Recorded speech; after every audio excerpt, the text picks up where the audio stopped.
Hello bachcho, let's read the question. Discuss why the colonial government in India brought in the following laws. In each case, explain how the law changed the lives of the pastoralists. Wasteland rules, forest laws, criminal tribes act, grazing tax. Okay तो अब क्या question में पूछा जा रहा है कि जब कॉलोनियल गवर्नमेंट आई तो उसने कुछ लॉज इंट्रोड्यूस करे, ठीक है। और वो जो लॉज थे उसने जो पेस्ट्रोलर्स थे, जिनके पास जानवर थे, जो बेसिकली कैटल्स को रेयर करते थे, उनकी लाइफ कैसे चेंज हुई। तो सबसे पहले जो हम चलते हैं that is the waste land rules. अभी बेसिकली ये वेस्ट लैंड रूल है क्या, सबसे पहले हम ये समझते हैं, ठीक है। तो according to the British government, ठीक है, according to the colonial government, जो भी अनकल्टिवेटेड लैंड है, मतलब जिसपे भी हम एग्रीकल्चर नहीं कर रहे हैं, वो सब वेस्ट लैंड है। अब वो चाहे पेस्चरी लैंड क्यों ना हो, उस पर फॉरेस्ट ही क्यों ना हो, बट बिकॉज उस पर कल्टिवेशन नहीं हो रहा है, उससे कोई प्रॉफिट नहीं आ रहा है, इसलिए उसको ऑफिशियली उन लोग ने एक वेस्ट लैंड डिक्लेयर कर दिया। क्यों? क्योंकि ये बहुत अनप्रोडक्टिव है, इनसे इनको कुछ इनकम नहीं आ रही है। इवन ग्रेजिंग लैंड्स जो थे, अब ग्रेजिंग लैंड्स पेस्ट्रोलर्स के लिए बहुत इंपॉर्टेंट थे क्योंकि वो अपने कैटल्स को वहीं ले जाते थे। अब ये जो ग्रेजिंग लैंड थे वो भी उनके अनुसार वेस्ट लैंड थे। क्यों? क्योंकि ना ये इनको एक रेवेन्यू दे रहे थे, कोई प्रॉफिट दे रहे थे, ना इसमें से कोई एग्रीकल्चरल प्रोड्यूस हो रहा था। Now what was the effect of it, अब गवर्नमेंट क्या चाह रही थी कि जितना भी ग्रेजिंग लैंड है वो सबको वो कल्टीवेशन के अंडर ले आए। अब ये वेस्टलैंड रूल्स इन लोग ने लागू तो कर दिए, बट इसका इफेक्ट क्या था, इससे क्या हुआ कि वो अनकल्टिवेटेड लैंड था वो सारा गवर्नमेंट ने अपने कब्जे में ले लिया और उन्हीं लोगों को वो दिया जो लोग वहां सेटल होने के लिए रेडी थे और वो लैंड को और फ्रूटफुल बनाने के लिए, यूटिलिटी वाइज बढ़ाने के लिए रेडी थे।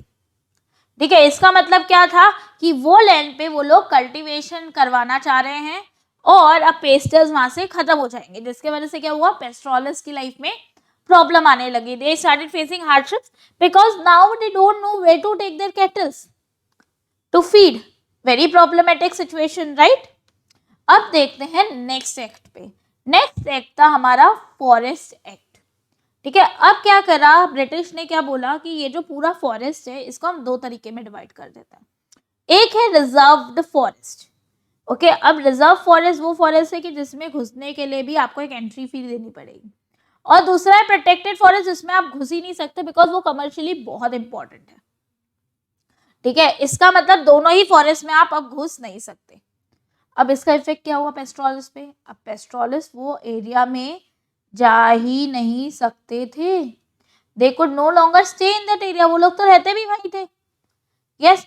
और अगर उनको वो उस फॉरेस्ट में घुसना, मतलब सोचो एक टाइम पे जो उनका घर था वही घर में घुसने के लिए उनको एक परमिट लेनी पड़ेगी, मतलब आपको एक पास बनवाना पड़ेगा तभी आप वो जंगल में घुस सकते हो। और वो जो पास था वो भी कुछ पीरियड के लिए था, मतलब कुछ घंटों के लिए। अगर आपने वो एक्सटेंड करा तो आपको फाइन भरना पड़ेगा। मतलब सोचो ना कि एक टाइम पे जो उनका घर था जहाँ वो फ्रीली मूव कर रहे थे, अब वो एक बंद प्लेस हो गई थी जिसके लिए उनको एक पास लेना पड़ता था पैसे देकर। यस, मतलब उनकी जो ट्रेडिशनल राइट्स थी कि वो फ्रीली जंगल में मूव कर सकते हैं वो तो पूरी ले ली गई थी, और उनका जो मूवमेंट था वो भी बहुत ज्यादा रेस्ट्रिक्ट हो गया था, ठीक है। अब क्या हुआ, इसके साथ साथ जो हमारे फॉरेस्ट एक्ट था, इसके साथ साथ उन लोग ने ये भी बोला कि आप अपने जितने भी कैटल्स को ला रहे हो ना वो भी आप ला नहीं सकते, उसके लिए भी आपको एक तरीके का पास लेना पड़ेगा। अब नेक्स्ट क्या था, नेक्स्ट जो लोग ने लॉ लेकर आए वो था क्रिमिनल ट्राइब्स एक्ट 1871। मतलब ये सबसे डेंजरस था। क्यों? क्योंकि उन्होंने कुछ कम्युनिटीज ऑफ क्राफ्ट्समैन जो थे, ट्रेडर्स जो थे, पेस्ट्रोलर्स जो थे, उनको क्रिमिनल्स घोषित कर दिया।